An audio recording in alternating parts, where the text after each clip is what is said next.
प्रभु यीशु मसीह को क्रूस पर क्यों चढ़ाया गया? बहुत लोगों के मन में यह प्रश्न रहता है कि प्रभु यीशु मसीह को क्रूस पर क्यों चढ़ाया गया। तो चलिए प्रियो, इस वीडियो को शुरू करते हैं।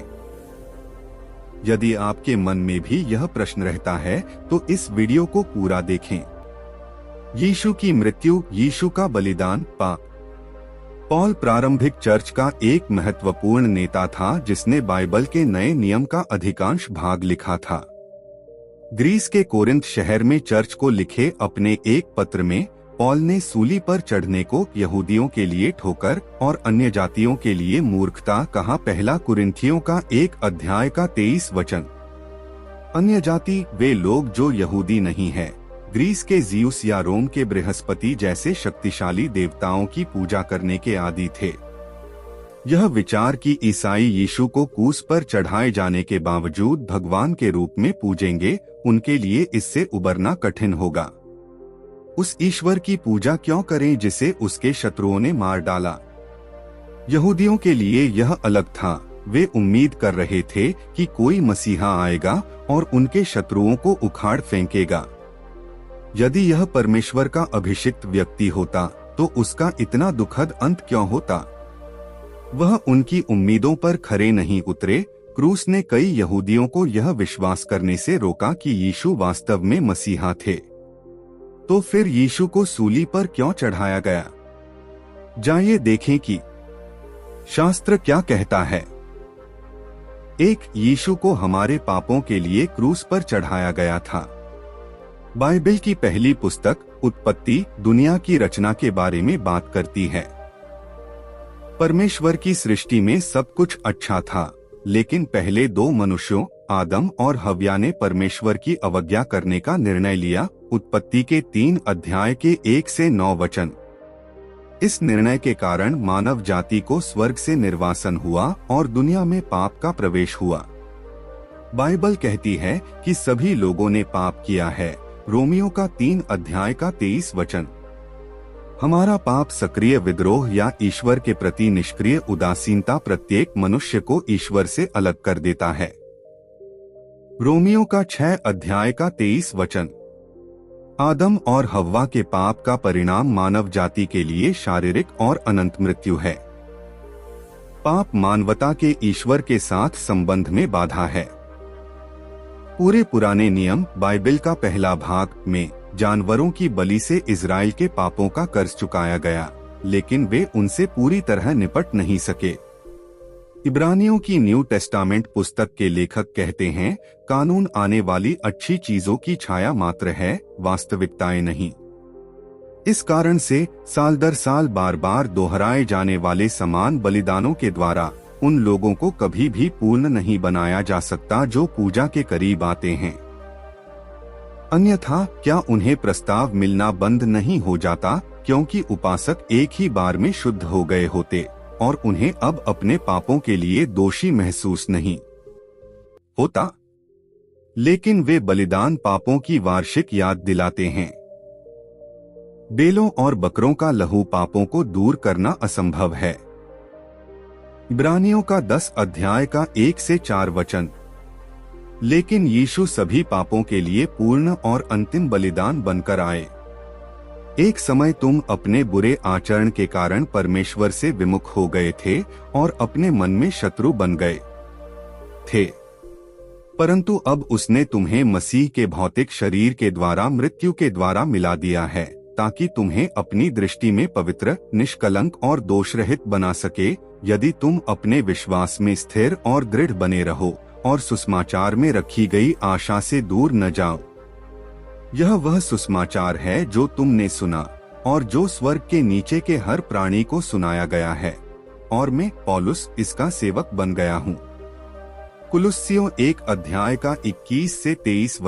क्योंकि तुम जानते हो कि चांदी या सोने जैसी नाशवान वस्तुओं से तुम्हें छुटकारा नहीं मिला, जो तुम्हें तुम्हारे पूर्वजों से मिली खोखली जीवन शैली से मिला था, बल्कि मसीह के अनमोल खून से, एक निर्दोष या निर्दोष मेमने से मिला था।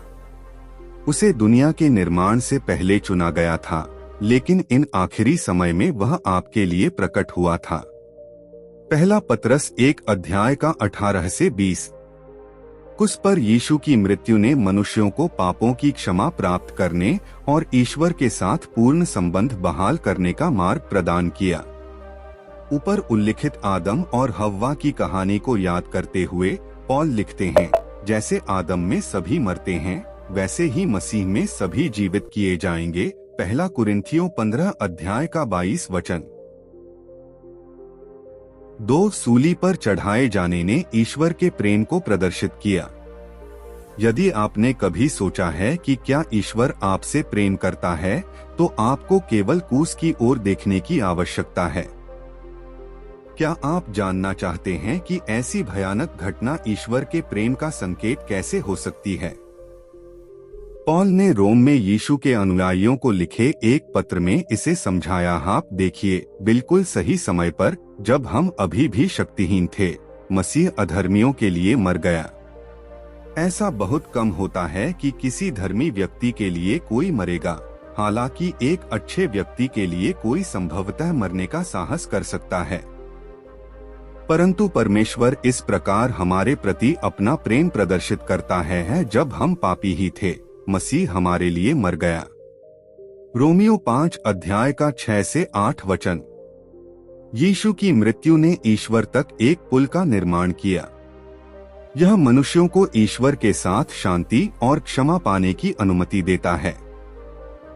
यह निस्वार्थ कार्य मानव जाति की ओर से किया गया था, जिनमें से सभी भगवान के दुश्मन थे। वह क्षमा उन लोगों को दिया गया एक निःशुल्क उपहार है जिनके पास विश्वास है। चूंकि अब हम उसके लह के कारण धर्मी ठहरे हैं, तो हम उसके द्वारा परमेश्वर के क्रोध से और भी क्यों न बचेंगे।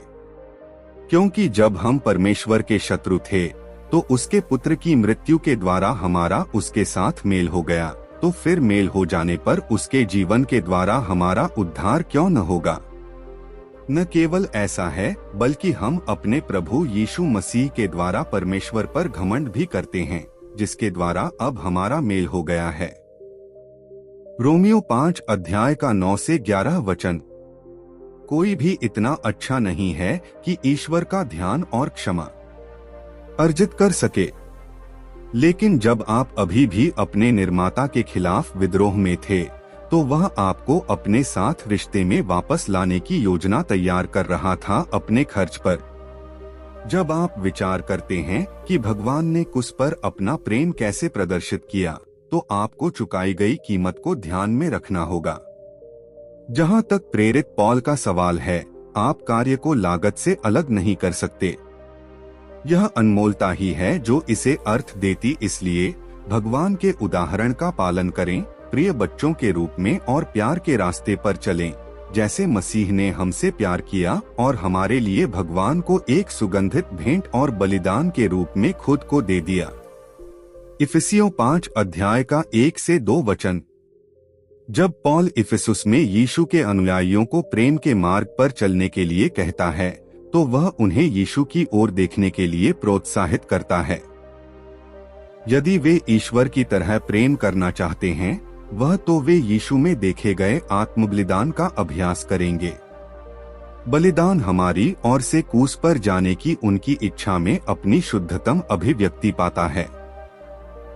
जैसा कि यीशु ने कहा, इससे प्रेम कोई नहीं कि कोई अपने मित्रों के लिए अपना प्राण दे। यूहन्ना 15 के 13 वचन। वे खोखले शब्द नहीं थे, उन्होंने इस बड़ा सत्य को क्रूस पर प्रदर्शित किया। 3 सूली पर चढ़ाए जाने से मृत्यु पर विजय प्राप्त हुई। यीशु का क्रूस पर चढ़ना और पुनरुत्थान साथ साथ चलते हैं। आपके पास एक के बिना दूसरा नहीं हो सकता। उन आवश्यक कार्यों के माध्यम से यीशु ने मृत्यु के उस बोझ से निपटा जो पहले पाप के बाद से मानवता के सिर पर लटका हुआ था। प्रकाशित वाक्य में यीशु जॉन से कहते हैं, मैं जीवित हूँ, मैं मर गया था, और अब देखो मैं सर्वत्र जीवित हूँ, और मेरे पास मृत्यु और अधोलोक की कुंजियां हैं। प्रकाशित वाक्य 1 के 18 वचन में यह तथ्य कि यीशु ने मृत्यु के द्वार पर धावा बोला और चाबियां ले ली, यह बात पॉल के दिमाग से गायब नहीं हुई। उन्होंने तीमुथियुस को समझाया है, उसने हमें बचाया है और हमें पवित्र जीवन के लिए बुलाया है, हमारे द्वारा किए गए किसी काम के कारण नहीं, बल्कि अपने स्वयं के उद्देश्य और अनुग्रह के कारण। यह अनुग्रह हमें समय की शुरुआत से पहले मसीह यीशु में दिया गया था, लेकिन अब यह हमारे उद्धारकर्ता मसीह यीशु के प्रकट होने के माध्यम से प्रकट हुआ है, जिन्होंने मृत्यु को नष्ट कर दिया है और सुसमाचार के माध्यम से जीवन और अमरता को प्रकाश में लाया है। दूसरा तीमुथियुस 1:9 और 10 में, पूरे रास्ते बगीचे में भगवान आपके उद्धार की योजना बना रहे थे। यह योजना यीशु में पूरी हुई, जिसने मृत्यु के गढ़ को नष्ट कर दिया और उसके स्थान पर जीवन प्रदान किया।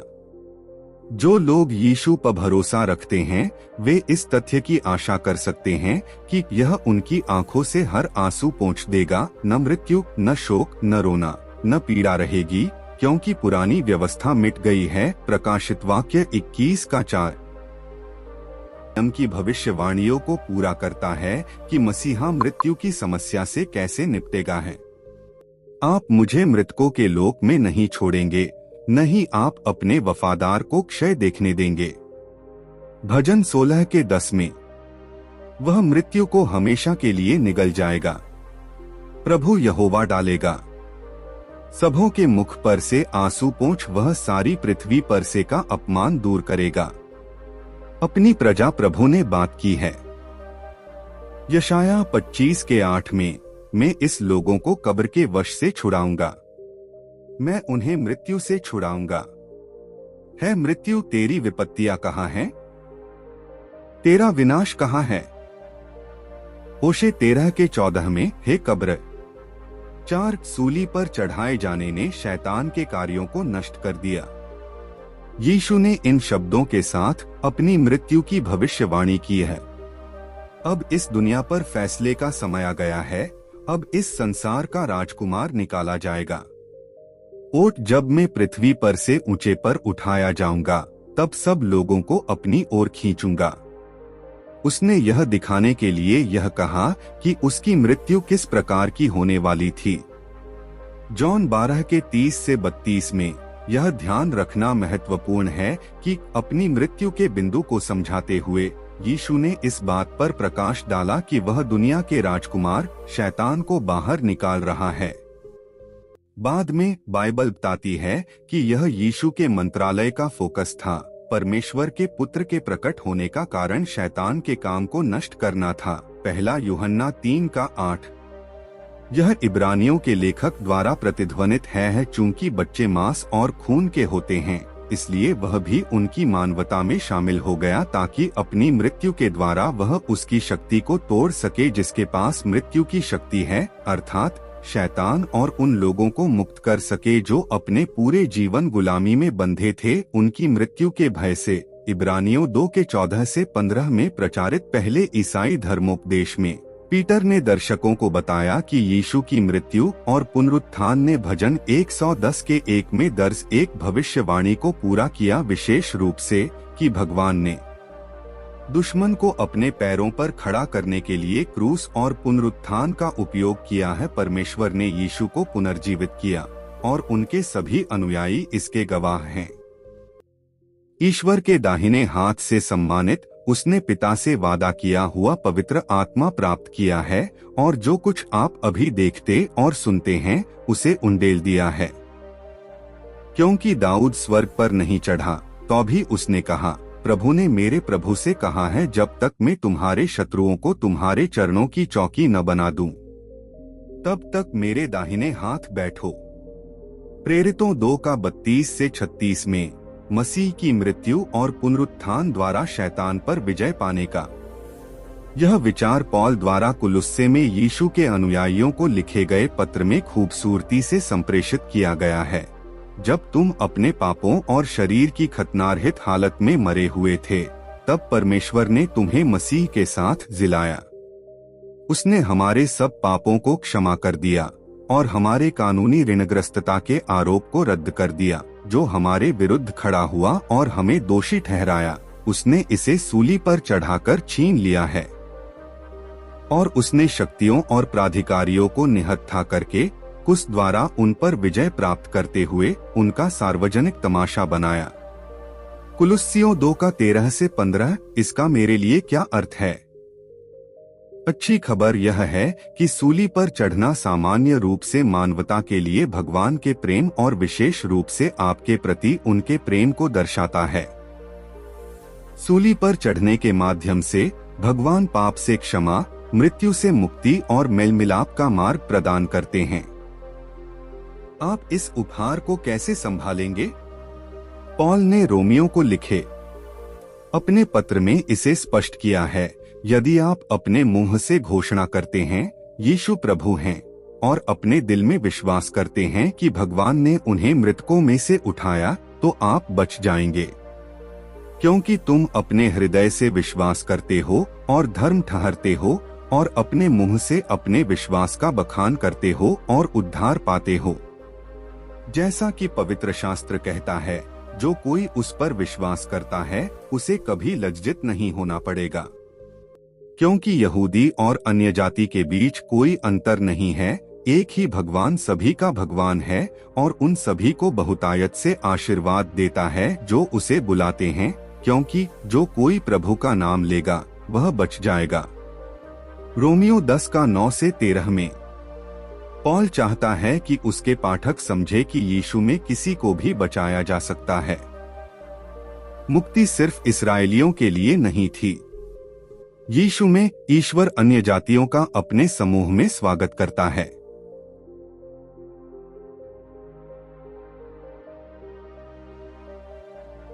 एकमात्र आवश्यक चीज यह विश्वास करना और स्वीकार करना है कि यीशु ही प्रभु हैं। उसका आधिपत्य क्रूस पर चढ़ने और पुनरुत्थान में प्रदर्शित होता है। अपने सूली पर चढ़ने में यीशु ने आपके पापों की गिनती किए बिना ईश्वर के सामने खड़ा होना संभव बना दिया। इसके बजाय यदि आपने यीशु पर भरोसा किया है तो आप यीशु की धार्मिकता को धारण किए हुए हैं। अब तुम्हें मौत से डरने की जरूरत नहीं है। क्रूस पर चढ़ने के माध्यम से यीशु ने एक बार और हमेशा के लिए मृत्यु पर विजय प्राप्त कर ली। मैं यहाँ से जा ही कहा सकता हूँ, अमीन अमीन अमीन।